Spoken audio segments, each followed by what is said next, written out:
Hello everyone and welcome back to another video from Crazy Gamer. In this video, I'm going to show you how to add friends on the Xbox application. So let's get started right away.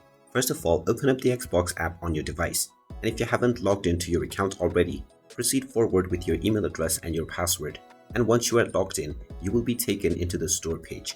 Now from this page, if you look at the bottom right corner, you will see the friends option. Click on this button and now you will find the search for people search bar. Tap on this search bar and simply type in the gamer tag of this user that you want to add, and now you will see the search results. Once you find the user that you wish to add, click on this profile and you will see the add friend button. Go ahead and click on it and this will send your friend request to this user right away. Once they tap on the accept button from their notifications, you will become friends with this user and now you will be able to chat with them. And there you have it. That is how easy it is to add friends on your Xbox app. If you find this video helpful, make sure you hit that like button and subscribe to our channel if you haven't done so already. Also ring that notification bell to never miss another update from us. Thank you for watching and I will see you again in the next video.